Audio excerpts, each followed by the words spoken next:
Thank you very much, Hans, for this introduction, and thank you very much for the invitation to give a colloquium today here in Munich.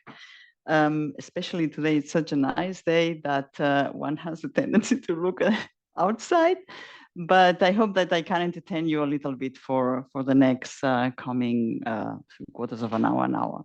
So my colloquium today is about the strategies to design quantum materials with exotic properties. So what I want to present to you is a little bit how we have in the last years, what kind of strategies we followed if we consider an ab initio perspective, so that we consider that we are going to describe everything from first principles. How can we say or predict interesting properties in materials? So in order to set the stage, because I'm talking about quantum materials, let me define what I mean by a quantum material. So for instance, a piece of iron is a quantum material because in a cubic centimeter of iron, we have 10 to the 23 interacting electrons.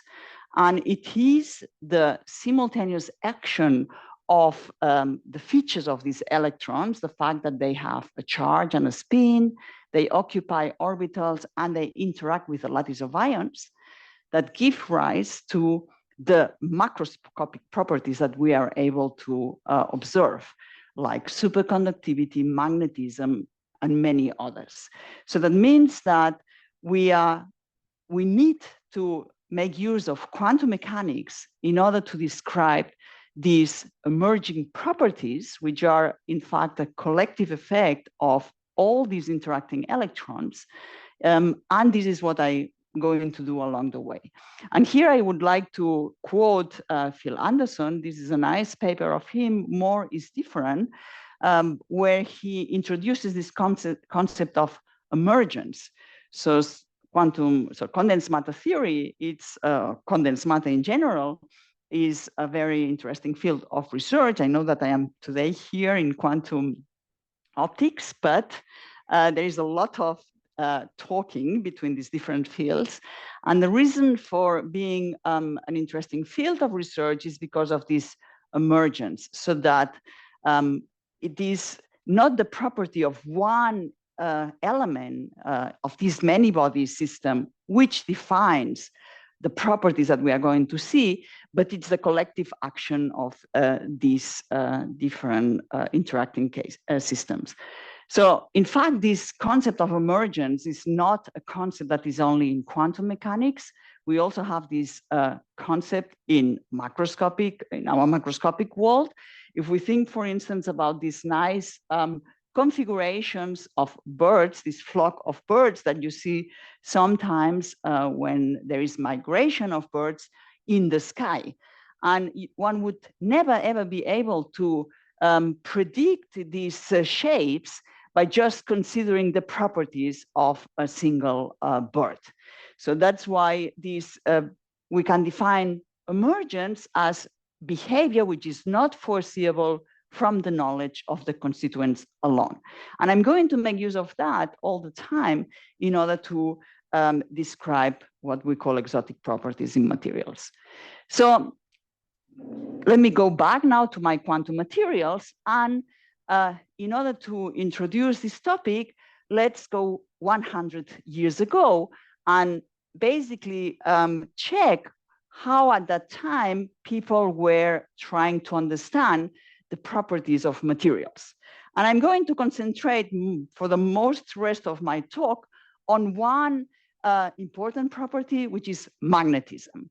And so let's put ourselves in the 1920s. So we had in the 1920s, there was a big question about the fact that why does iron retain residual magnetism in the absence of an external magnetic field? So where does this ferromagnetism that it's being measured at zero field comes from? So remember that we are now here in the 1920s. So this is the time where quantum mechanics just had started to be this new concept and these new fields. And therefore, one knew that these materials were built of atoms and of electrons, and there was the concept of spin, that the electrons had to spin. So in fact, Wilhelm Lenz, whom you probably know, especially from your electrodynamics courses, he did a lot of contributions there. At that time, he was at the University of Hamburg and wanted to really try to understand this ferromagnetism. So he had a PhD student. His student was Ernst Ising. So he went to his student and said, well, let's try to see whether we can understand this ferromagnetism in terms of interacting spins. And let's consider the most simple model that we can think of in order to describe these basically interacting spins, and that ferromagnetism would arise as a consequence of these interactions. So the simplest model that one could think of is what we nowadays know as the Ising model, is basically that we have a set of spins that interact, and we are considering the simplest case. Ising model is only we have 2 degrees of freedom, so either up spin as equal to +1 or a down spin as equal to -1, and we can just consider nearest neighbor interaction. So the simplest model you can think of. And if the coupling constant is negative, it means that it will be energetically favorable to realize a ferromagnetic state. So the question was whether at finite temperature, with this simple model, one could get spontaneous ferromagnetism. So is indeed what the theory is, what we all do. Let's go first to the simplest case. And the simplest case is, let me start with a one-dimensional chain. So he took a one-dimensional chain of spins with this Hamiltonian that can be treated analytically. For instance, you can use transfer matrices analytically. And if you do this exercise, basically what you found is that there is no ferromagnetism at finite temperature. So in his PhD, he concludes it is shown that such a model, the one-dimensional model, of course, at that time it was not called the Ising model, does not yet have ferromagnetic properties. And here is now where we have all the tendency to generalize. So he did this generalization. And this statement also extends to higher dimensions. So basically he was saying, forget about this model. It's not going to give you this ferromagnetism that you are looking for. And in fact, Ernst Ising, at that time, because of the political situation in Germany, so he basically went into exile into the US and continued as a teacher. So he never really went back to research. Only many years later, he found out that his name was being used for this model. So he left. However, this question remained. So can we indeed explain ferromagnetism by such a spin model? So Werner Heisenberg, basically he was suggesting, well, maybe the Ising model is too simple. We need to increase the degrees of freedom, so consider really full spin operators, and he proposed the Heisenberg model. Rudolf Peierls, he said, well, let's go and really do the case of 2 dimensions, so that I have now these nearest neighbor spin-spin interactions, but in 2 dimensions. And by using combinatorics, indeed, he showed and he found that the 2-dimensional Ising model does indeed have a spontaneous ferromagnetic state, so spontaneous magnetization at finite temperature. And a few years later, Onsager, then he indeed could analytically find the exact solution of the 2-dimensional Ising model. And this model, in fact, which as simple as it is, has been now, and it's being used not only to describe magnetism in materials, but it goes and it's being applied to a large set of problems in completely different fields. And in fact, there is a very nice description of the Eisen model by Eric Weisstein, where he says the Eisen model tries to imitate the behavior in which individual elements, and these elements can be the spins, can be atoms, can be animals, protein folds, etc. So in which these individual elements modify their behavior so as to conform to the behavior of other individuals in their vicinity. And by just considering this, which is what the Ising model does, one can describe a neural network activity, one can describe why this flock of birds is being formed. So what is always interesting in physics and in many other fields is that one proposes a model, but then it can have applications in very different areas. So here is basically 20th century. We went through the 20th century. We are now in the 21st century. We think we understand well quantum mechanics. We are ready to apply it to any problem that is on our table. So there is a change of paradigm. So what I would like now is really to go to the next question. So now what I want to do is to make exotic spin states that go beyond these ordered magnetic states. So that go beyond like ferromagnetism, antiferromagnetism, where let's say our colleagues spent a lot of time in the last century. Now, before going in what kind of exotic states then I want to do, let me just put 2 slides of what I would call an outlier, because this is a topic that is being discussed now in the last 2 years very intensively, which is a reclassification of collinear magnets. So it's the concept of alpha magnets. I don't know, I know that some of you know that very well, but if you haven't heard of that, this is a topic that in magnetism is right now very much being discussed. And I wanted just to spend one slide describing what is this alpha magnetism, which basically it's a way of classifying what the way antiferromagnets are behaving. So what we know all very well is we were talking about ferromagnets. So a ferromagnet, as in the case that I was showing you previously, ferromagnets have a net non-zero magnetization. And if so basically the time reversal symmetry is broken in a ferromagnet. So if you think about all spins oriented along the same direction, and in the reciprocal space, so if we go into the Brühling zone, if we're thinking about a crystal with translational invariance, what it means, because we have this time reversal symmetry broken, is that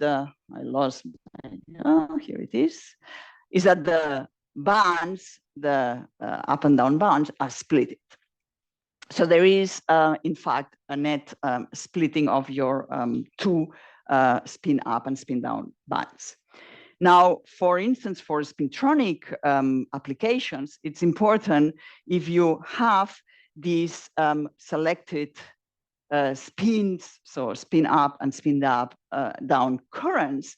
However, using ferromagnets for these applications is very disadvantageous because of the strong stray fields that ferromagnets have. So there has been a lot of work and thought of can one use antiferromagnets where we know that these stray fields won't be there in order to do these applications in spintronics. So now this is what Libos Meikal, Jairo Sinova, and Thomas Ljungberg have been looking into it. And the idea is, now let's take the antiferromagnets. So antiferromagnets have a total net magnetization 0. And let's basically consider the antiferromagnets into 2 classes. One class would be those antiferromagnets, if I consider now an antiferromagnet where I have 2 sublattices, the sublattice of up and down. So where I consider that the relation between the 2 sublattices, the up and down, is given by an inversion symmetry or given by a translation, times reversal symmetry.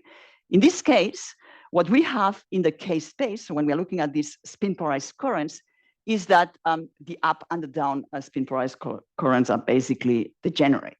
So there is no splitting that it would be interesting for spintronics.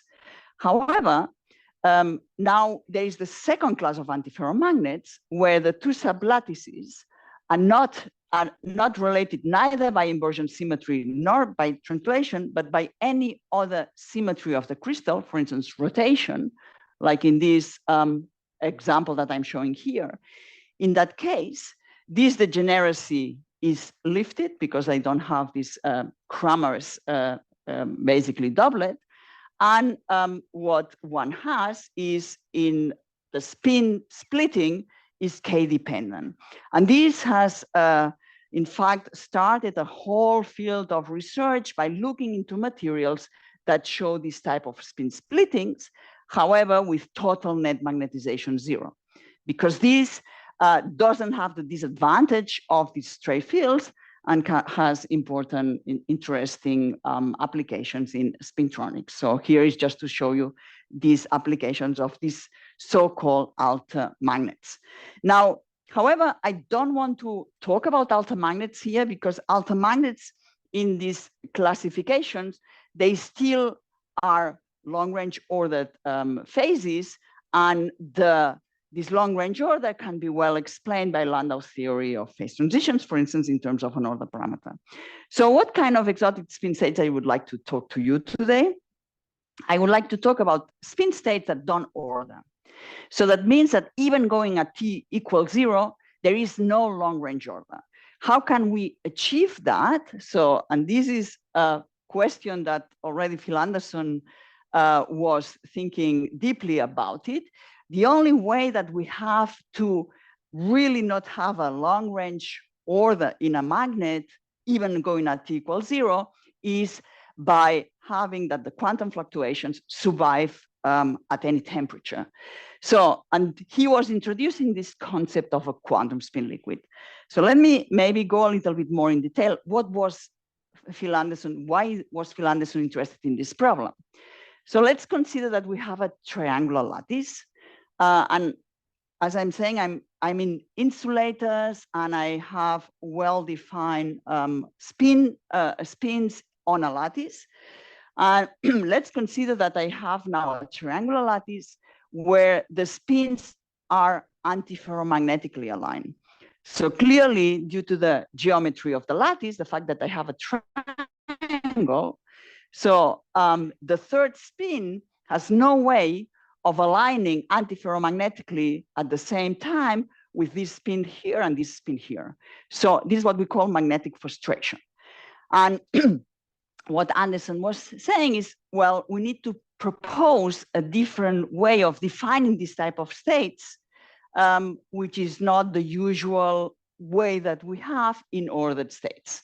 So an ordered state, and here is where the concept of quantum entanglement sets in. So in an ordered state, in principle, so ferromagnet and antiferromagnet and altermagnet, they can always be described in terms of product states. So there is no entanglement in this ground state. However, we can think now of building up entangled states with our spin system. So the simplest one is, for instance, this set that I have a linear combination of up and down spins. And in fact, as you know very well, in 2022, there was the Nobel Prize for for experiments with entangled photons. This was for photons, where in fact these three scientists, they could establish the violation of Bell inequalities and did pioneering work on quantum information science. But it is now what I'm going to use. I'm going to make use of this entanglement, the fact that we can build up entangled states in order to describe exotic phases. So going back to the way Phil Anderson was trying to build up the ground state of this triangular lattice, because we cannot do it as product of states in principle. So the idea was, well, let's define the ground state in terms of these entangled valence bonds, so that I pair my spins, which can be nearest neighbors, but it can be also long range, into these valence bonds. So I'm sort of releasing the frustration by making these entangled states. And this, in fact, had its inspiration in what we know already from Linus Pauling, how the aromatics, so if you have done chemistry at some time in the school, so basically these are the so-called aromatic polymers, where we have all the time a linear combination between these two types of states. So now we can build up the ground state of these frustrated triangular lattice as a wave function. It's a many-body wave function, which is a linear combination of all these possible configurations, including not only nearest neighbor formation of these spin singlets, but also longer range. Now, what is interesting, so this is a strongly entangled ground state in comparison to this antiferromagnet or ferromagnet. Now, what is even more interesting about this entangled ground state, that we call it quantum spin liquid, is the type of excitations that they realize. So in fact, the excitations in these systems are not anymore what we know from the ordered magnets, or that ferromagnet or antiferromagnet. We know the excitations are what it's called a magnon. A magnon is a spin 1 excitation in a long range ferro-antiferro magnet. Here, the excitations are very different. So for defining excitations in this very entangled sea of all these singlets, we have to fractionalize the spin. So basically, one has to break the spin into two fractionalized particles. So a holon, which have charge but has no spin, and a spinon, which has spin but has no charge. And these, in fact, this type of fractionalized excitations, they don't exist in vacuum, but they do exist in these many-body systems in solid state, because they are a consequence of, again, the collective effect of all the other particles. So here is a representation of a spin-on type of excitation where we do have spin, but we have no charge. So now we can come into the definition of this exotic state that I would like to deepen a little bit more today, which is of a quantum spin liquid. So it's a cooperative quantum phase with fluctuating spins down to lowest temperature and without symmetry breaking. So there is no long range order, even at t equals 0. The ground state is long range entangled because it's this linear combination of all these entangled states, and the excitations are fractionalized. So, okay, we identified now a state. We motivated it with the triangular lattice, although a disclaimer, the triangular lattice, in fact, the ground state is a 120-degree ordered state. But any other frustrated lattice does have quantum spin liquid. So now the question is, where do we look for these quantum spin liquids? So we are condensed matter theorists, and we want to now go to material. So where do we look? So one option is indeed to look for systems where our spins, our localized spins, where is my cursor? I lost it, here. Where our localized spins indeed are arranged in a geometric frustration.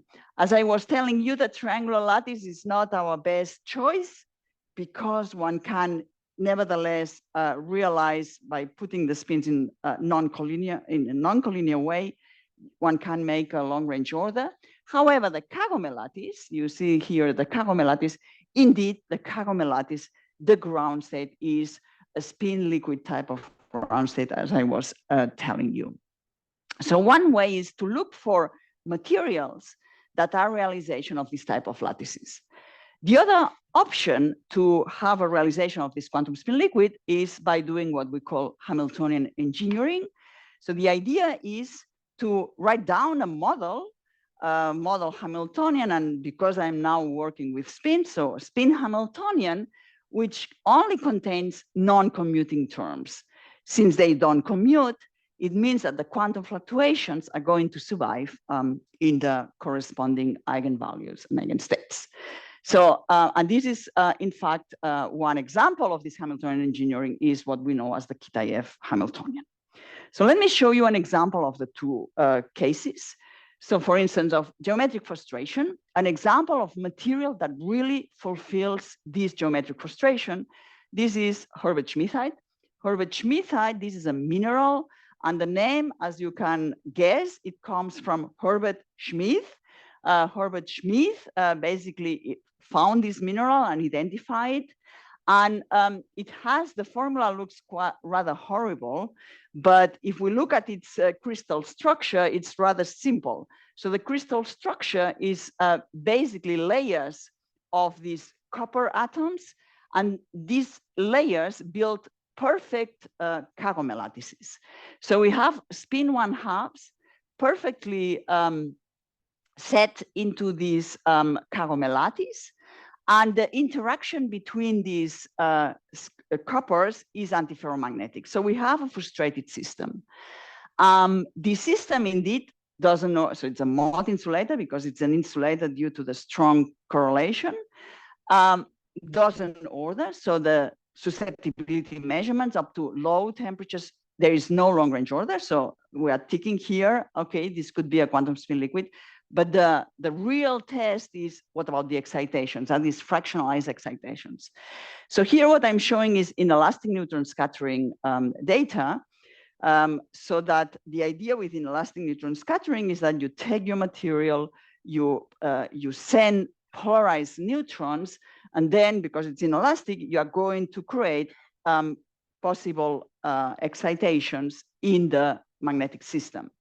Now, the kind of excitations that neutrons can probe due to the properties of neutrons is basically changes of spin, which is equal to 1. So they can probe magnons.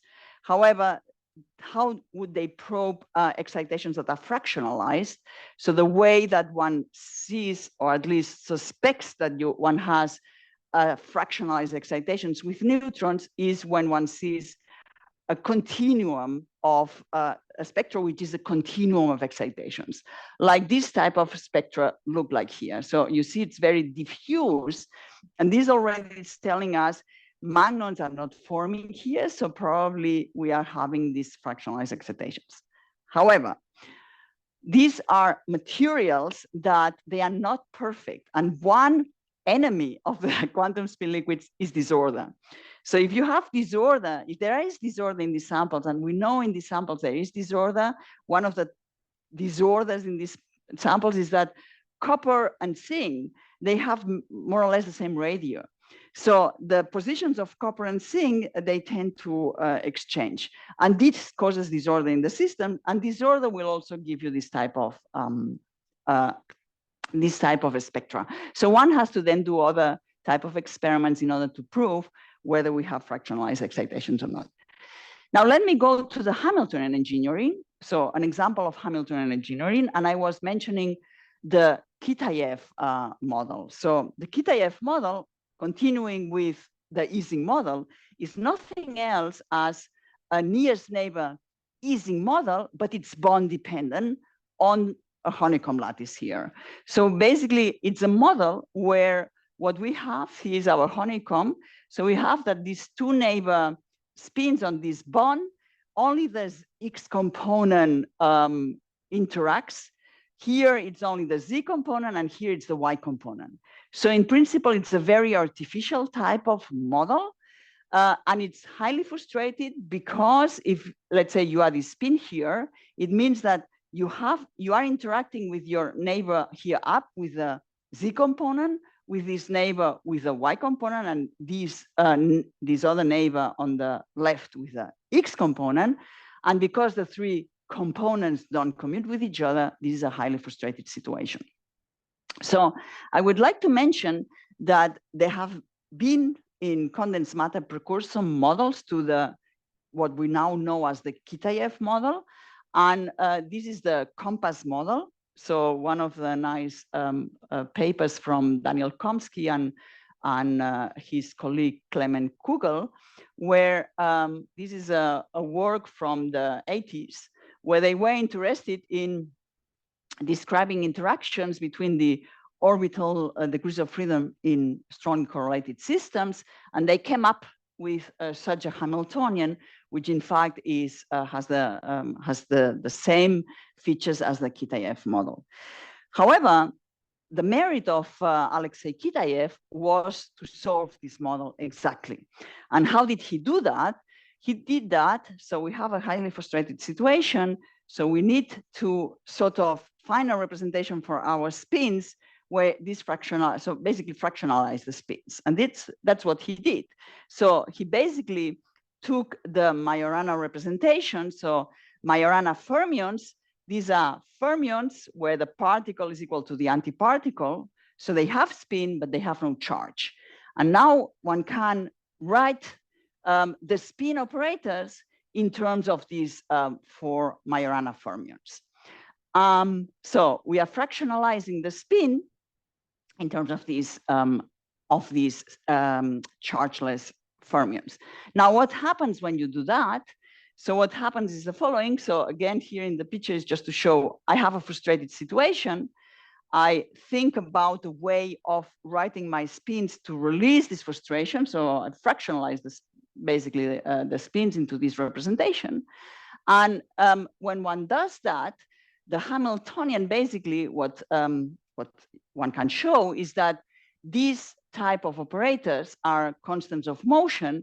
So the Hamiltonian, the initial spin Hamiltonian, becomes basically a quadratic Hamiltonian. So here is it, a quadratic non-interacting Hamiltonians of these Majorana spins.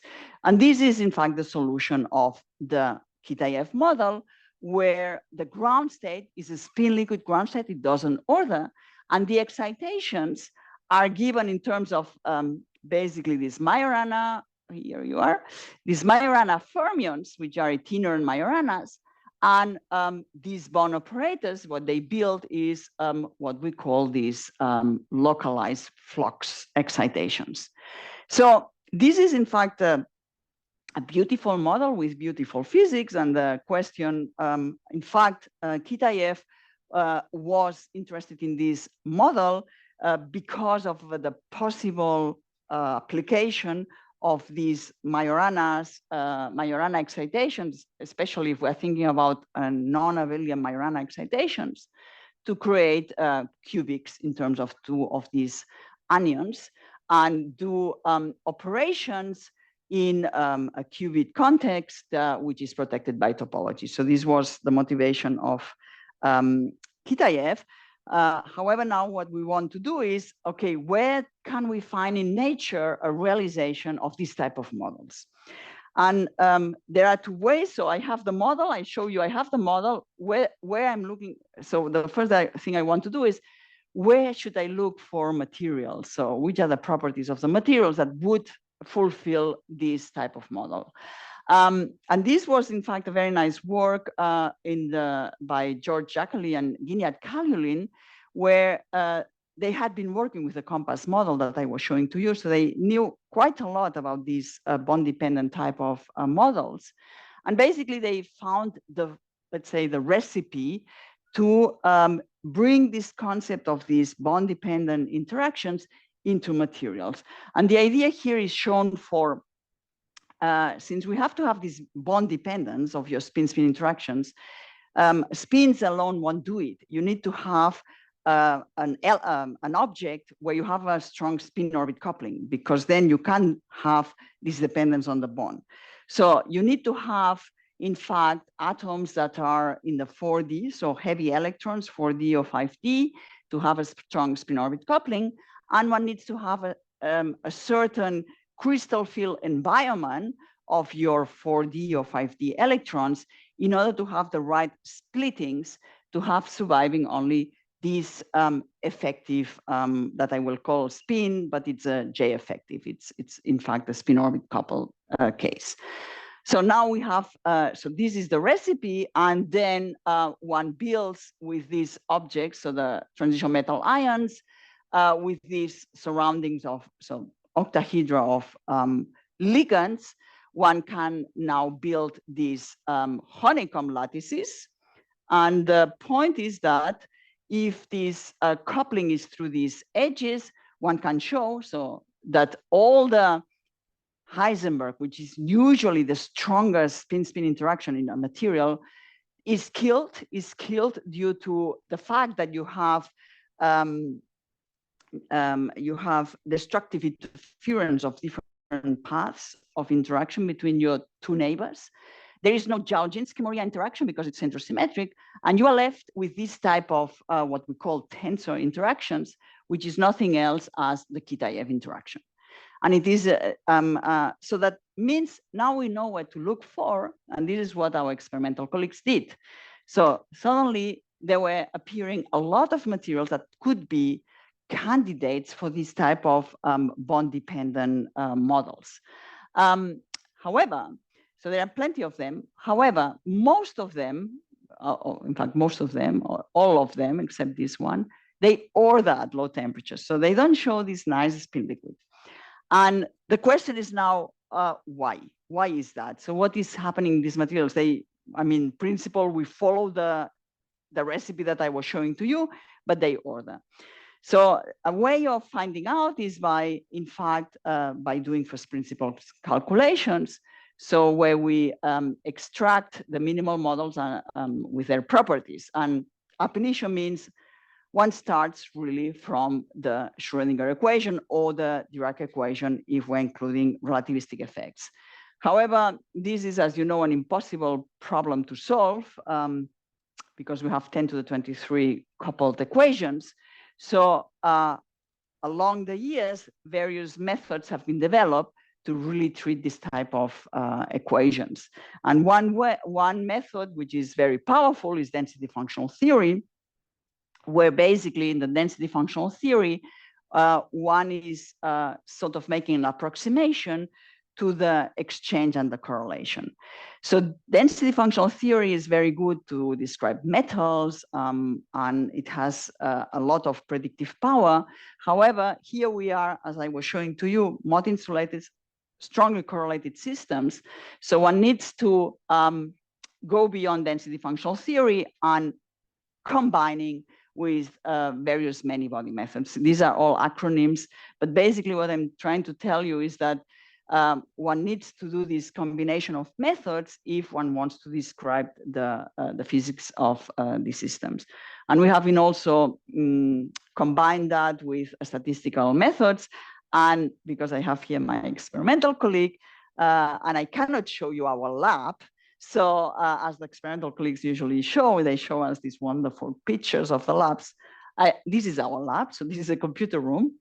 And this is my colleague down there who really got a prize some years ago for green IT, because these computers, in fact, have very effective ways of cooling, et cetera, et cetera. So we do a lot of numerical work to solve these equations. So here, basically, I'm not going to go through that, but basically from these solving these Schrödinger equations, we can get into, by following a certain protocol, we can go and get the spin model for these materials. And now what happens in these materials, and here I'm showing one of them, so alpha ruthenium trichloride, is that indeed, the strongest, the dominant interaction is this Kitaev interaction I was talking to you.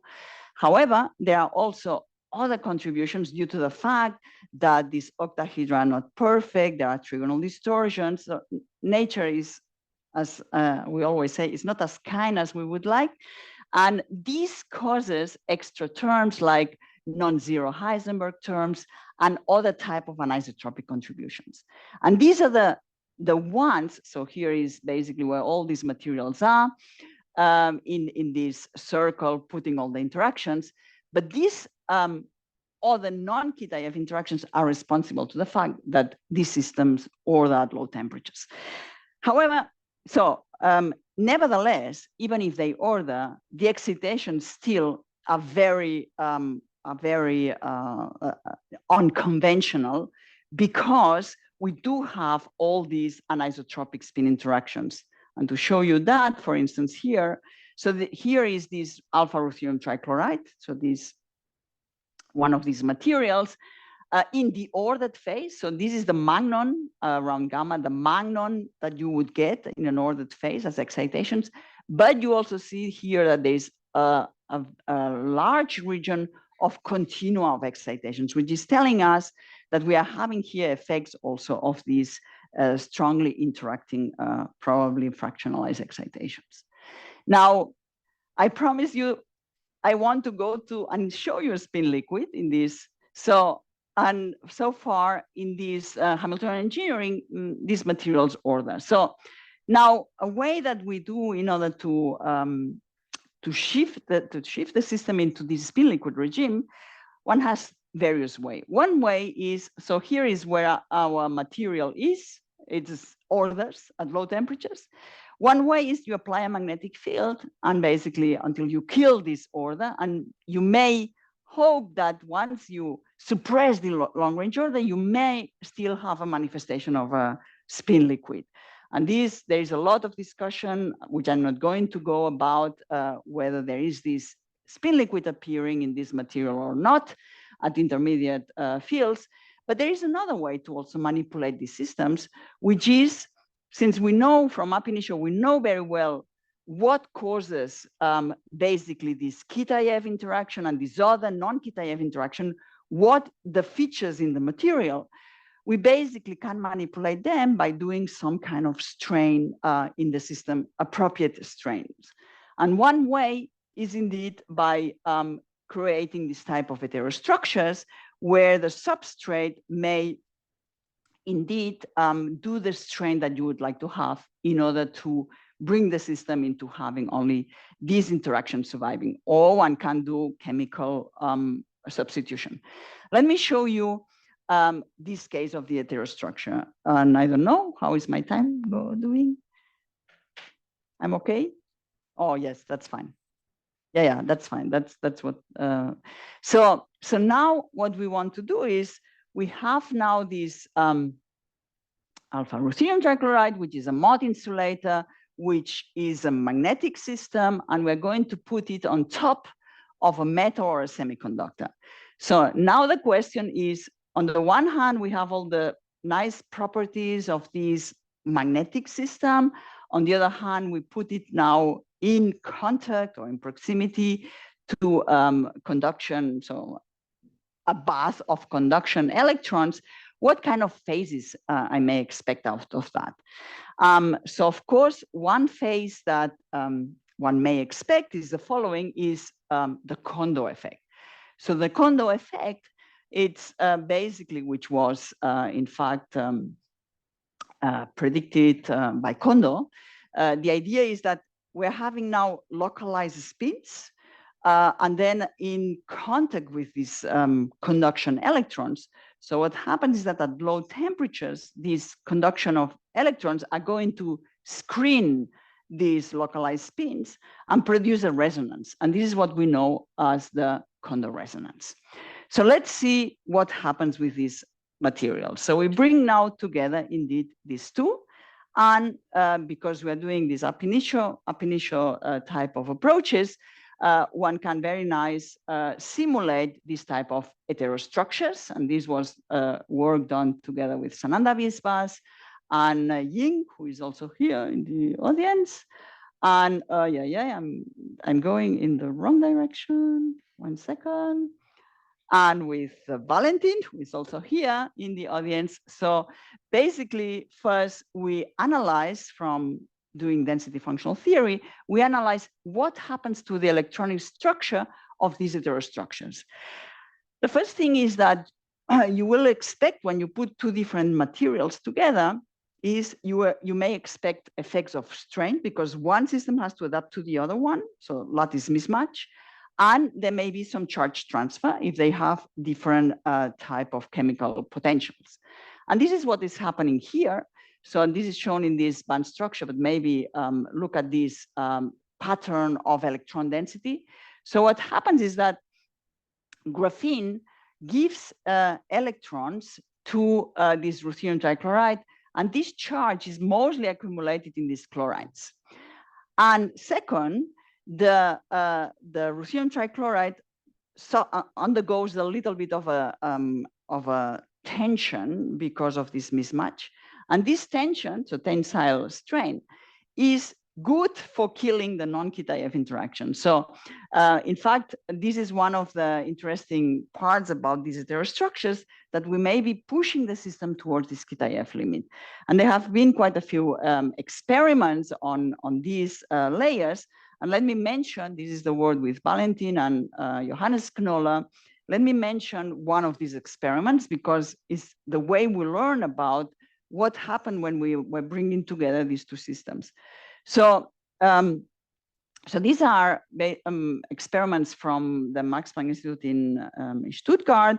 So magnetoresistance as a function of magnetic field. And basically what you measure is the transporting graphene, which will sort of feel what is happening with interaction with the ruthenium trichloride, with this magnetic system. And basically when you do the Fourier transform of this magnetoresistant, so the amplitude gives you information about the possible closed Fermi pockets that you have in this system. And one interesting property of this amplitude is that when you have a metal, you expect that as a function of temperature, it has what we call a Lifshitz-Koszewicz behavior. So basically it's monotonous. Here it's not, and the question is why it's not.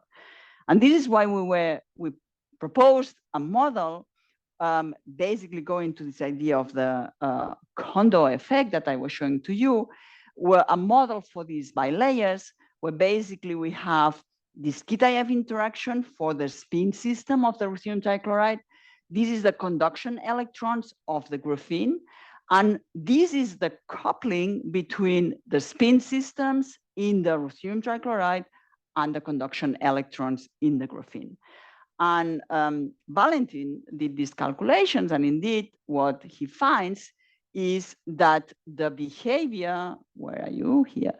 The behavior of these amplitudes is non-monotonous and follows quite well, at least some of the measurements of the samples. So we are having here now basically an interplay between these localized physics, this itinerant physics, and the appearance of a new state, which could be a Kondo state. I mean, what would be nice is to do, in fact, STM to measure that. And now one can think of creating this type of states by considering different types of heterostructures, and also by considering, for instance, the twisted bilayer graphene is now a very, also a very interesting system to look at, which we are also looking. But what I want to, because I'm finishing now, what I want to show to you is that this, what I told you is looking for this quantum spin liquid, we were rather fundamental. However, this type of studies have also applications, and this is one of them. So in fact, and this is a work together with Erik Henriksen and his collaborators. Well, this doesn't work anymore. For some reason, I lost completely. But basically, in fact, by creating these heterostructures that I was telling to you, they show that they can build very sharp lateral PN junctions. And these were our calculations, where one shows indeed the formation of these sharp PN junctions. Okay, so I'm coming now to the end of my talk, and I started by telling you we wanted to find out ways of designing these exotic quantum spin liquids. So now we can go and ask somebody in the street what he or she thinks about quantum spin liquid. So you go to Google Trends, and you know that you can just put the name, the word that you want to see, some statistics out of it. So if you put quantum spin liquid, this is the chart that you get. So this is a chart now from 2011 till 2022 or something like that. And one can recognize that in this, just looking for what basically these words, you find 1 peak, 2 peak, and 3 peaks, more or less. So let's see what are these peaks. The first one the first one, indeed, this is from 2012, a new state of matter. So this was the a Nature paper on this Herbert Schmidtite that I was telling to you on the neutron scattering data.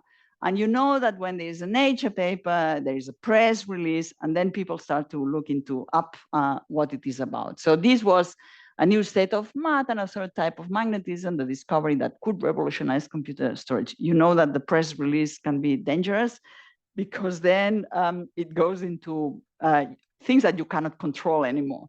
So this was Herbert Schmidtite. What about the second one? So the second one, it becomes even more flowery. The second one is indeed this alpha ruthenium trichloride that I was telling to you, also neutron scattering data. Mysterious new state of matter discovered. Quantum spin liquid is seen in a real world material 40 years after being predicted, and it could make computers super fast. All the time, this relation to computers, it's because of these fractionalized excitations, maybe creation of qubits with onions. And what about the third one? The third one is indeed a nice work from Harvard, looking on collaborators, where they basically claim that with Rydberg atoms, they are able to observe a quantum spin liquid. And here it's again this concept that you start with a concept maybe in condensed matter, but it goes into other fields and has possible new aspects or applications going to different fields. So with that, I come to my summary. I tried to give you a little bit of a glimpse of how one can design materials and understand materials. And just I was concentrating on magnetism, basically by starting from the last century and going to what one is now interested in, among other things. And of course, one can also consider these type of design strategies for other type of properties like unconventional superconductivity, topological phases, etc. I didn't talk about statistical methods. The time is over. I would just like to thank my collaborators, many of them in the work I was discussing, and I thank you for your attention.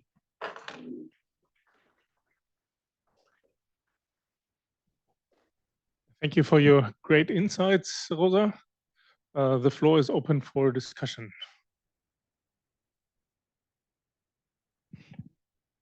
I learned that I need to throw the microphone at you. Thank you for the very nice talk, very insightful. You went in this direction a little bit, and I wanted to follow up on it because maybe I missed the conclusion. Why is it that Kitaev type interactions are generally weak and dominated by other types of magnetic interactions? So why are there so many QSL candidates and so few successes? Yeah, so they are not weak. So what I was showing to you in these examples, they are not weak, they are the strongest one. So look at here the values. This is in milli-electron volts. In all these materials, the Kitaev is always the stronger ones.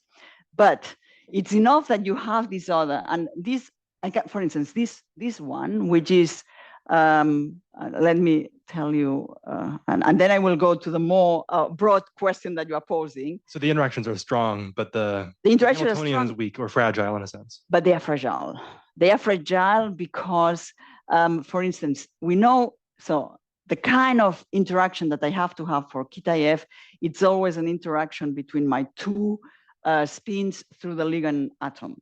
That's what defines my Kitaev. However, in this material, for instance, the ruthenium atoms are very nearby. So you also have direct interactions, and they are responsible for this one here. And this one is killing your Kitaev spin liquid. So it's fragile. The quantum spin liquid is a fragile state. And that's why it's so difficult to find, because either you have these extra interactions that perturb the state that you would like to have, or you have disorder. Disorder is one of the big enemies. Maybe you can call it your friend, because now what people are doing is, let's do it the other way around. Let's use disorder in order to maybe diagnose my system, but it's a fragile state. Thank you. Yeah. But people don't give up and there are always coming new candidates. People don't give up, but it's difficult. It's not like a ferromagnet. It's not as robust.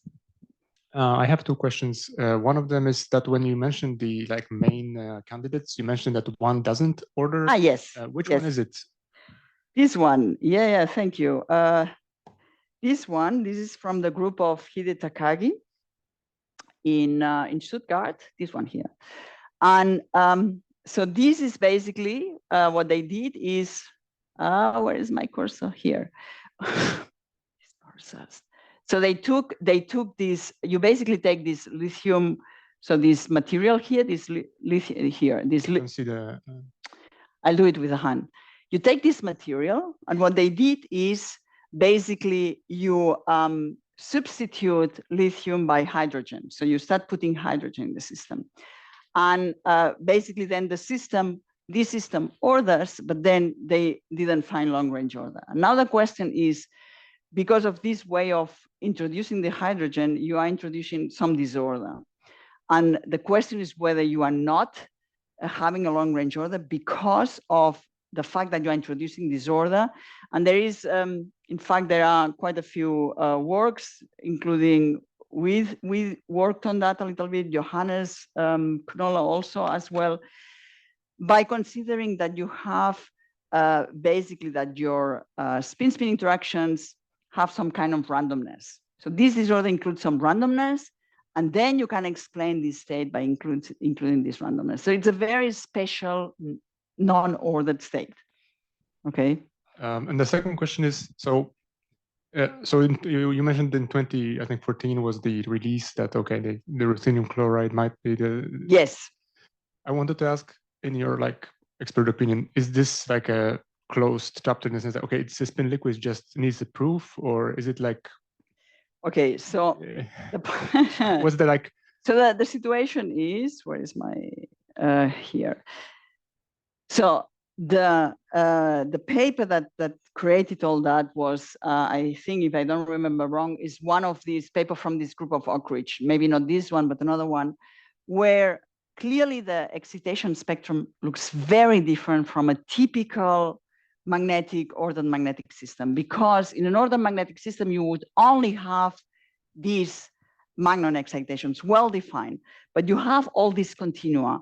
And that's why people were starting to say, oh, well, maybe what we are still see some reminiscence of these fractional excitations, even though the system orders at low temperatures. So that's why there have been a lot of attempts to push this system in some way away from this long-range magnetic order. Now, one of the big discussions, but we can do it maybe later on, is this experiment. And I think we understand now what's going on. So basically, these experiments from 2018, they were claiming that when you suppress long-range order, which you can do with a magnetic field, what they measured the thermal Hall conductivity, and they saw that it is quantized. Quantized in the same way as if you take just the Kitaev model, you apply a magnetic field and you look for thermal Hall, you see quantization. So this was a revolution. Everybody was looking to that, but there is no other lab that has reproduced these experiments. And in fact, I think we understand now what's going on here. So it's not a quantization, but we can talk if you're interested later on that in more detail. Do we have questions from the Zoom audience? More questions? I might still have a question. So, so you beautifully showed that the fluctuations play a large role, and you kind of showed us the kind of softening of the modes and the kind of the broader spectrum. Do you see and kind of, I find this still as an evidence kind of slightly unsatisfactorily. Do you have a kind of a hint for us in which direction or what kind of you would identify as a smoking gun for seeing entanglement or kind of proving entanglement in these fluctuations? Yes, thank you very much for the question. Because indeed, so now one has to go away of neutrons, for instance, and look at other type of measurements. So one was indeed this thermal Hall conductivity, but thermal Hall conductivity also bears some issues with it, which is the role of the phonons, et cetera, et cetera.